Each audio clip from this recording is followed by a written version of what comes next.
সবাইকে স্বাগত জানাচ্ছি। আমাদের আজকের বিষয় গল্প নদীর ৩ কূল।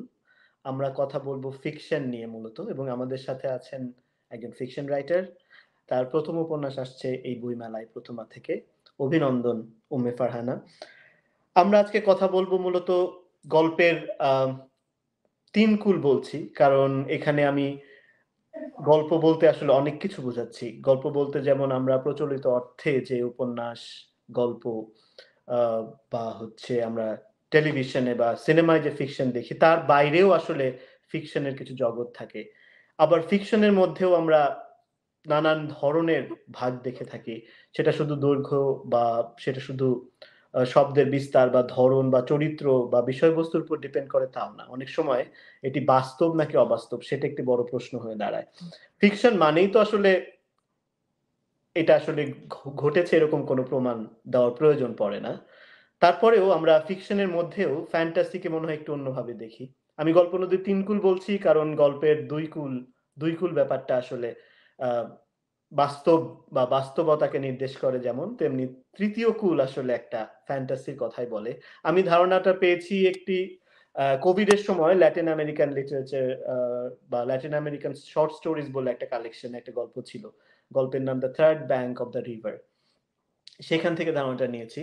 আমি শুরুতে আপনাকে যেইটা একটু বলতে বলবো আমাকে বা আমাদেরকে যে আপনি আসলে এই শিরোনামটা যখন শুনলেন 'গল্প নদীর ৩ কূল' এটা নিয়ে আসলে কি বলা যায়? আপনার কি মনে হয়েছে নিজের? আচ্ছা।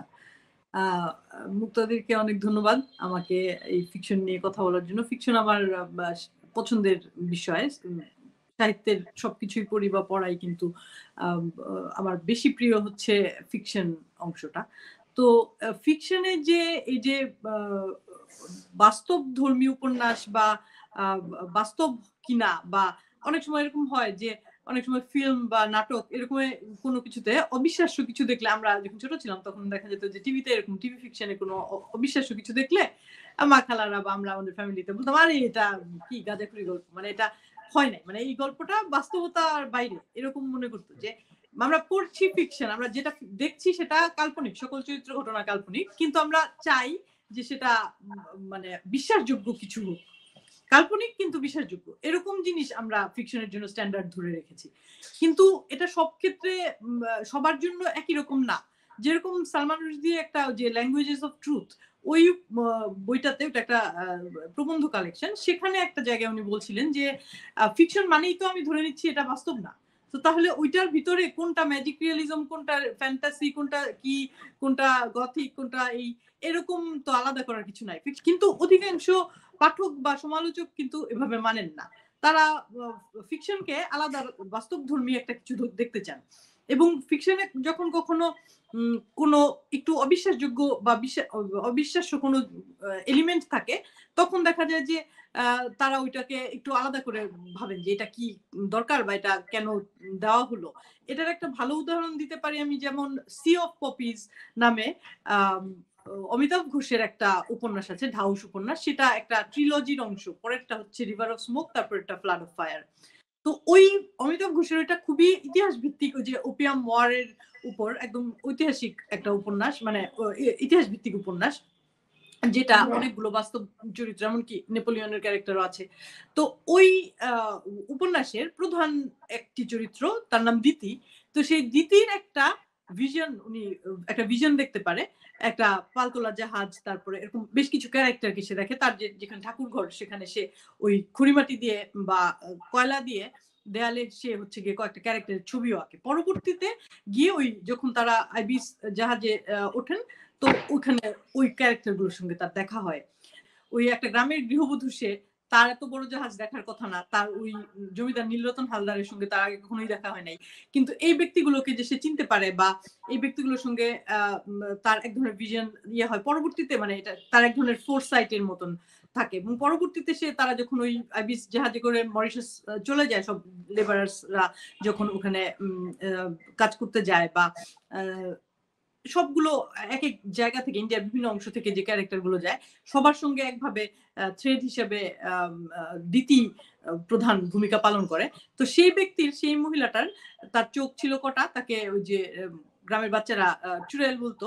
তো ওই যে তার যে একটা এক্সট্রা একটা সুপার ন্যাচারাল একটা ক্ষমতা, এটা তো বিশ্বাসযোগ্য কোনো বিষয় না। খুবই অবিশ্বাসযোগ্য একটা ব্যাপার। এবং তার সে ওই ইন্ডিয়ান চাইল্ড লেবার হিসেবে যাওয়ার বহু আগে থেকে সে ওই জাহাজের যে মাস্তুল বা এই জাহাজের যে পরবর্তীতে যাদের সঙ্গে তার দেখা হবে সেই ব্যক্তিগুলোর চেহারা সে দেখতে পাইতো। তো ওই ঠাকুর ঘরে সে অন্যান্য দেবদেবীর মূর্তির সঙ্গে সেখানে সে ওই ব্যক্তিদের ছবি আঁকতো ওই কয়লা দিয়ে বা খড়িমাটি দিয়ে। তো এটা একটা খুব জরুরি এলিমেন্ট এই সি অফ পপিস উপন্যাসে। কিন্তু উপন্যাসটা তো অসিরিয়াস বা মানে ভৌতিক বা অবাস্তব কিছু না। ওটা পুরোটাই ইতিহাস ভিত্তিক। কিন্তু এই এলিমেন্টটা তাহলে কেন দিলেন লেখক? তো এরকম সিরিয়াস লেখা বা যেটা আসলে বাস্তব ভিত্তিক, বাকি সবকিছুই বাস্তব ভিত্তিক। কিন্তু তার মাঝখানে ১-২ টা এরকম ঘটনা, মিরাকলস বা এই ধরনের এরকম কিছু থাকে। আপনার মনে হয় মনে আছে আমাদের দুজনেরই খুব প্রিয় উপন্যাস 'গড অফ স্মল থিংস'। হুম, হুম, সেখানে এস্তাপেন তার মাকে একটা প্রশ্ন করে এবং প্রশ্নটা মানে খুব একটা খুব এক্সিস্টেনশিয়াল জায়গা থেকে বা একটা ফিলোসফিক্যাল জায়গা হুম, থেকে যে গুরুত্ব থাকুক, এটার খুব সহজ একটা আবেদনও আছে। যখন বলে যে, "if you are happy in a dreams, does that count?" Hmm, এই প্রশ্নটা আসলে একটা খুব মানে এই যে আমরা যেই জনরা হুম, নিয়ে বা ফিকশন এর মধ্যেই যে নানান একটা বড় হুম, মোটা দাগে ২ টা ভাগ করছি যে হুম, বাস্তবধর্মী এবং ফ্যান্টাসি। সেই দাগকেও কিন্তু একটা প্রশ্ন করে আসলে। কারণ আমাদের স্বপ্নগুলোকে আমরা আসলে কোথায় রাখবো? এগুলো তো কি হুম, আমাদের আমরা তো গল্প সবসময় বেশিরভাগই আমরা পাস্ট টেন্স এ লিখি, তাই তো? মানে এটাই হ্যাঁ, প্রবণতা বেশি। এবং আমরা মনেই করি এটার একটা টোন থাকে বা বেশিরভাগ স্টোরি টেলিং এর যে স্টাইল সেখানে মনে করা হয় যে এটা আসলে কোন একটা ঘটে যাওয়া ঘটনা বা কোন একটা হুম, অভিজ্ঞতা বা কোন একটা অবজারভেশন কে হুম, বর্ণনা করা হচ্ছে। তো সেই জায়গা থেকে আপনি স্বপ্নকে কি করবেন? সেটা একটা খুব জরুরি প্রশ্ন। স্বপ্নটা তাহলে কি বাদ পড়ে যাবে? যেহেতু এটা বাস্তবধর্মী বর্ণনা হচ্ছে। নাকি হুম, আপনি আমার সাথে স্মৃতিচারণ গল্প করার সময়, আড্ডা দেওয়ার সময় নিশ্চয়ই আপনার স্বপ্নের কথাও চাইলে বলতে পারেন। তো এই যে হুম, ধরেন আমি ম্যাজিক রিয়াল কিছুকে খুব ক্রিটিক্যালি অ্যাপ্রিশিয়েট করতে পারছি। কিন্তু আবার সায়েন্স ফিকশন কে করতে পারছি না। হুম, এটার হুম। কি মনে হয় আপু কারণ? আচ্ছা। আমার আমার যেটা মনে হয় আমাদের দেশের প্রবণতাটার কথাই বলি। তো অ আমাদের দেশে বাইরের দেশে কিন্তু ওই যে ধরো ওই সিরিজ গুলো যেগুলো ফ্যান্টাসি বলি আমরা আলাদা করে জনরা ফিকশন আর লিটারেরি ফিকশন এভাবে করে ভাগ করে। সো ওই জনরা ফিকশন গুলো কিন্তু বিদেশে অনেক জনপ্রিয়। লিটারেরি ফিকশন সবখানেই একটু কম জনপ্রিয়, জনরা ফিকশন বেশি জনপ্রিয়। কিন্তু আমাদের দেশের ব্যাপারটা তা না। আমাদের দেশে হচ্ছে জনরা ফিকশন যেগুলো হচ্ছে সাসপেন্স, গথিক, সাই-ফাই, ডিস্টোপিয়ান এগুলো কম মানে জনপ্রিয় হতে পারে কিন্তু ক্রিটিক্যালি অ্যাক্লেইমড মানে খুব পাঠক না মানে সমালোচকরা খুব বেশি পাত্তা দিচ্ছেন না এরকম হুম, ব্যাপারটা। হুম, হুম। জনপ্রিয় হলেও সেটাকে পাত্তা দিচ্ছেন না। কিন্তু ও বিশ্বজোড়া কিন্তু আমরা ওইরকম দেখি নাই। যে ধরো সিরিজ টলকিন বা ওই যে R R. Martin game of thrones, fire and ice series বা ধরো আরেকটা কি জানি লর্ড অফ দ্য রিংস ওই সিরিজ গুলো যেরকম জনপ্রিয়, ঐরকম জনপ্রিয় সিরিজ আমাদের এখানে নাইও। আর থাকলেও যেখানে কিছু লেখক হুমায়ূন আহমেদের কথা এখানে বলতেই হবে। হুমায়ূন আহমেদ তো সব যা লিখতেন তাই জনপ্রিয় হতো। কিন্তু উনি যখন ওই ফিকশন বা যে জনরা ফিকশন যেগুলো ফ্যান্টাসি বা সাই-ফাই এগুলো লিখেছেন সেগুলো জনপ্রিয় হয়েছে। কিন্তু সেগুলোকে মানে সমালোচকরা কখনো গুরুত্ব দিয়ে নেন নাই। তো এই প্রবণতাটার আমার কাছে মনে হয় যে আ এটা বললে একটু খারাপ শোনায়। কিন্তু আমার কাছে মনে হয় যে এটা এক ধরনের অজ্ঞতা। অজ্ঞতা এই অর্থে বলব, ধরো আ এখন তো তুমি কানাডায় আছো। ইয়ে আ কানাডিয়ান একজন খুব জনপ্রিয় লেখক মার্গারেট অ্যাটউড।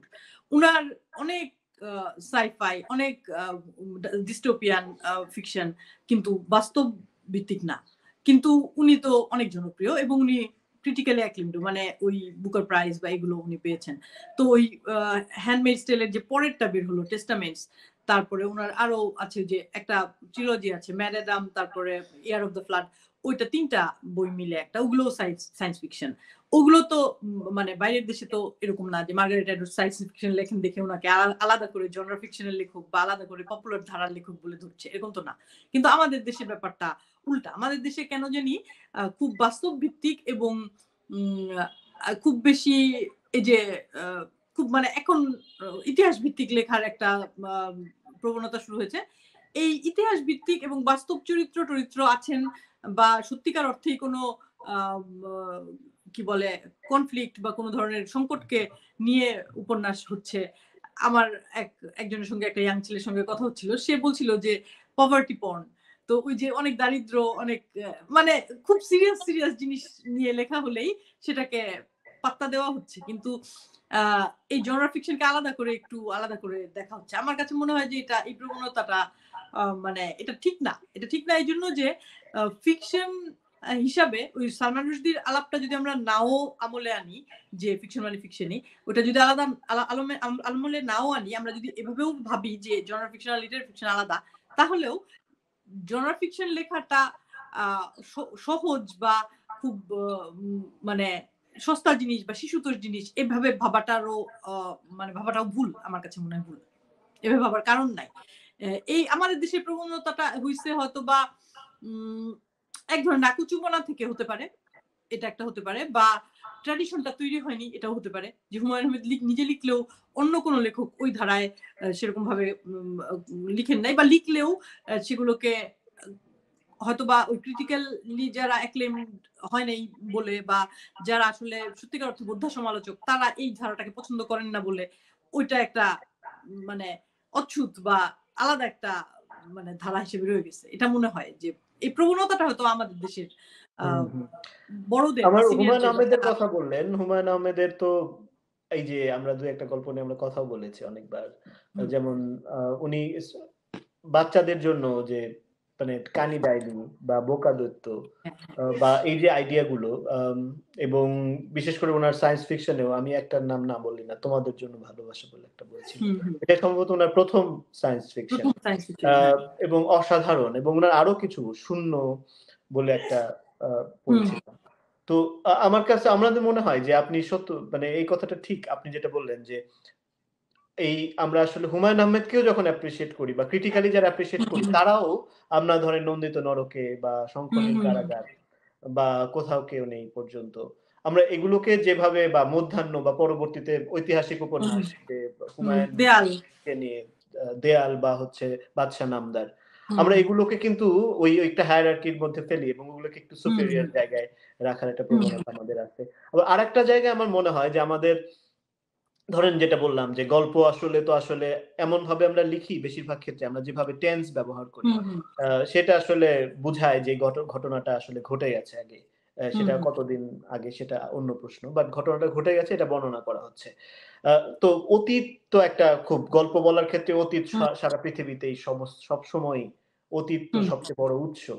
কিন্তু গল্প তো ভবিষ্যতের গল্পও হয়। এরকম এক্সাম্পলও আছে। আবার বর্তমানের গল্পও কি সম্ভব?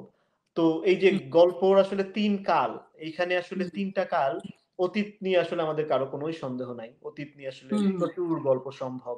একদম অন্তবিহীন গল্প সম্ভব। কিন্তু বর্তমান নিয়ে কতখানি গল্প করা সম্ভব?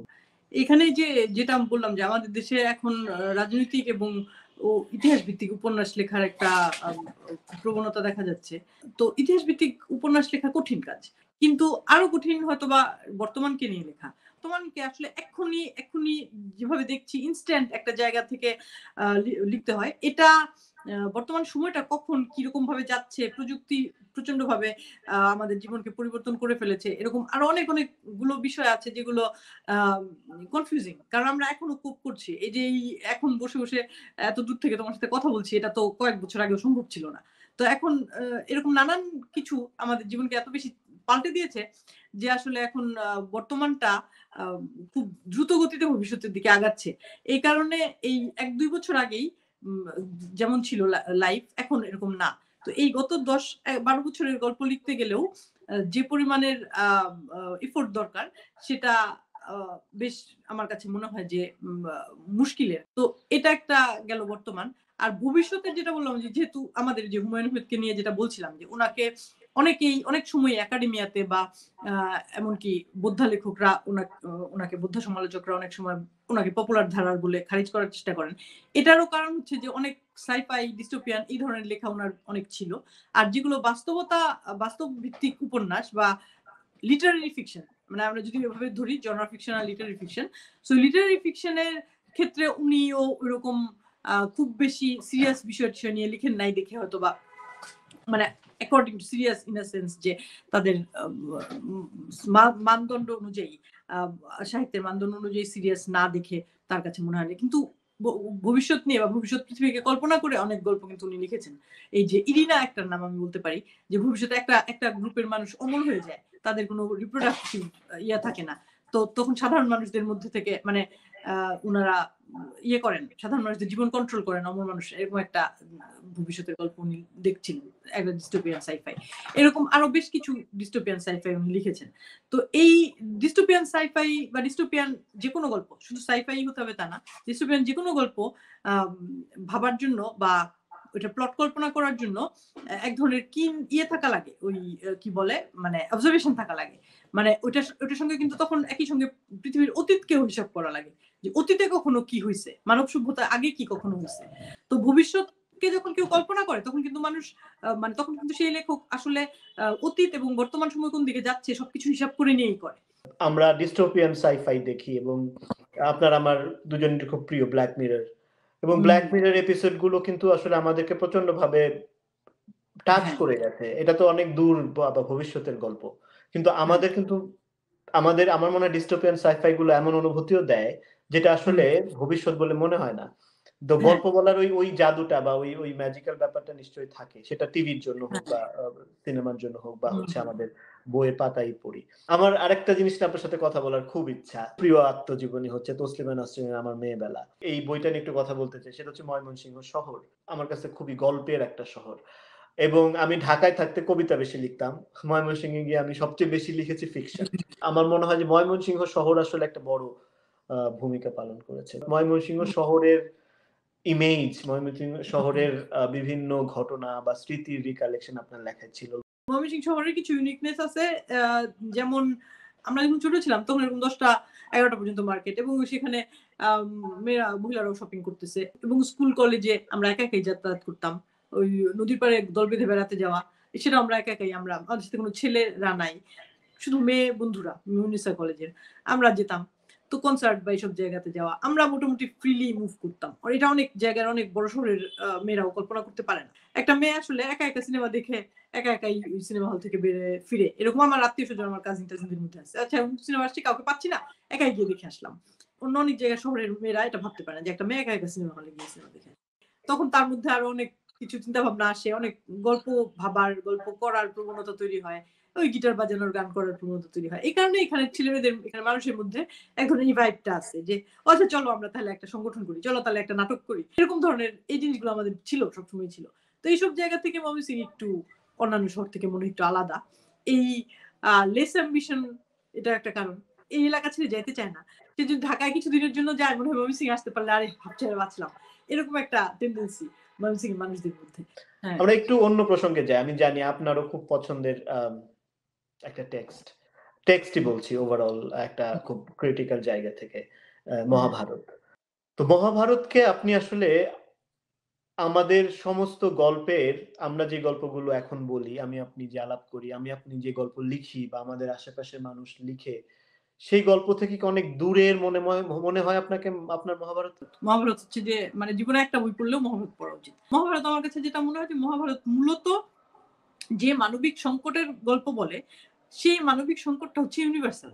এই যে এখনো পর্যন্ত যে এত বছর পরে ৪-৫ হাজার বছর পরেও মহাভারতের গল্প পারফরম্যান্স হয়। মহাভারতের গল্প থেকে অ্যালিউশন নিয়ে আ অন্য লেখকরা গল্প কবিতা লেখেন। বা মহাভারতের ইভেন একটা ওই যে সিরিজের কথা তুমি বললা, সেটাও ওই যে জাস্ট গত আ কিছু বছর আগের। এখন আবারও তৈরি হচ্ছে। পিটার ব্রুকের ফিল্মও আছে। তো কেন? তার কারণ এটা মহাভারত অ্যাকচুয়ালি একটা ইউনিভার্সাল ব্যাপার। পৃথিবী যতদিন আসলে থাকবে মহাভারতের আ আবেদন ততদিন থাকবে।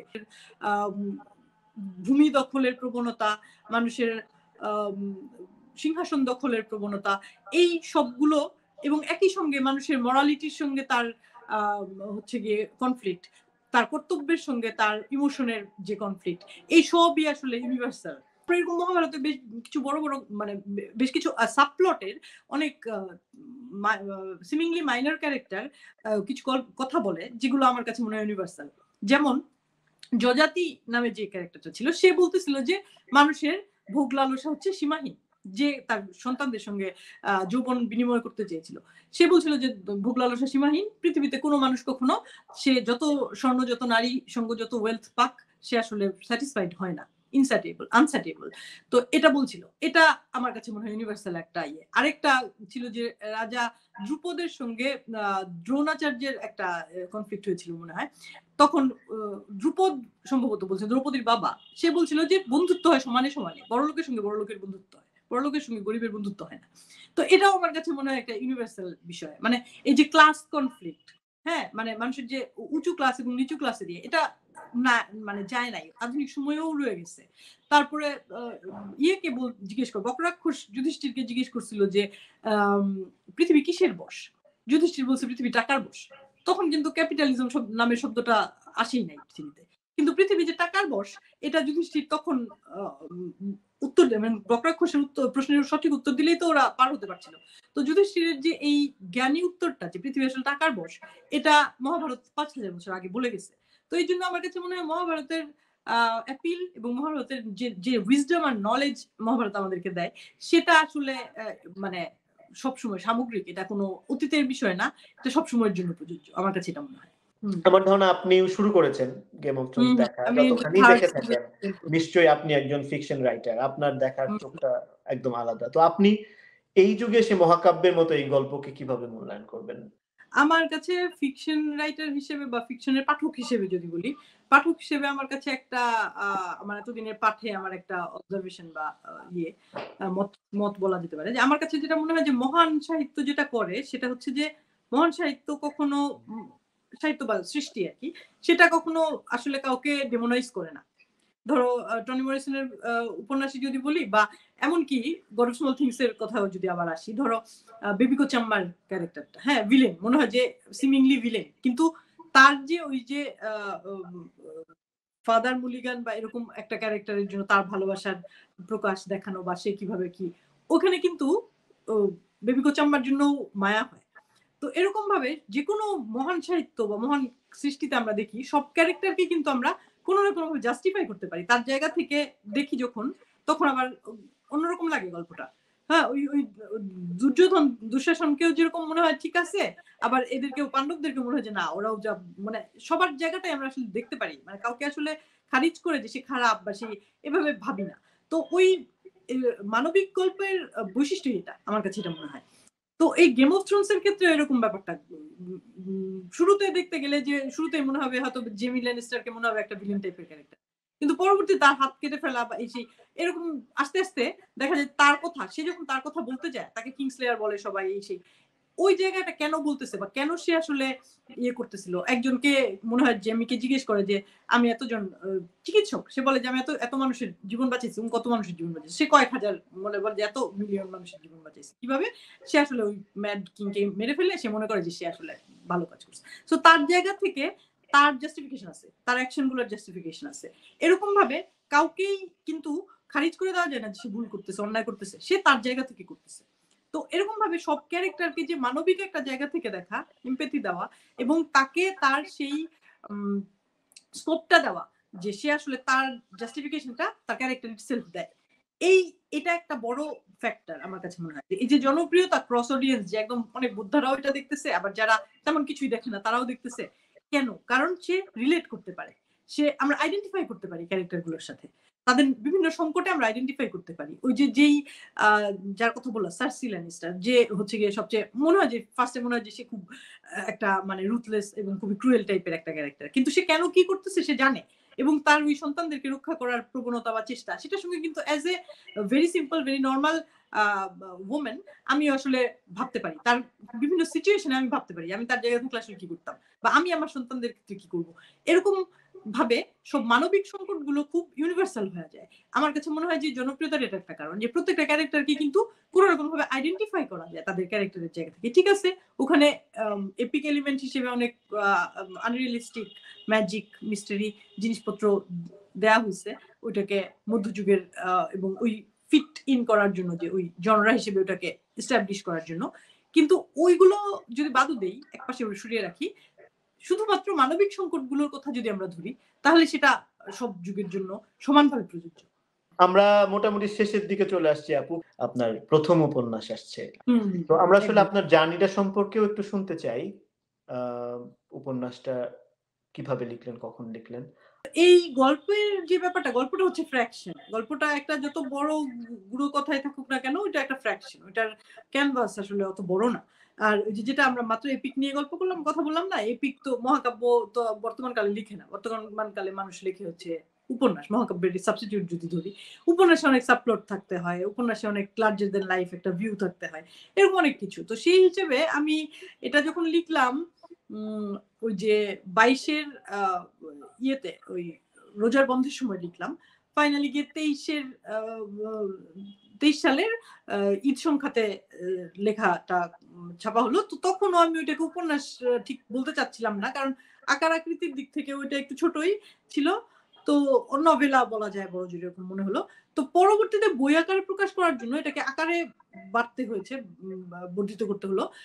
আর যেটা হলো যে প্রসেসে আমার কাছে মনে হলো যে সাবপ্লটে অনেক কিছু যদি আমরা এড করি, আমি যদি এখানে আরো কিছু দেই তাহলে এটার দৈর্ঘ্য বাড়বে জিনিসটা।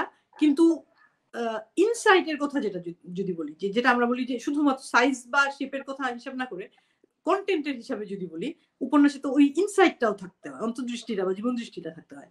সেই হিসেবে এই উপন্যাসের কনটেন্টটা আমার কাছে মনে হচ্ছে যে উপন্যাস হওয়ার যোগ্য একটা কনটেন্ট।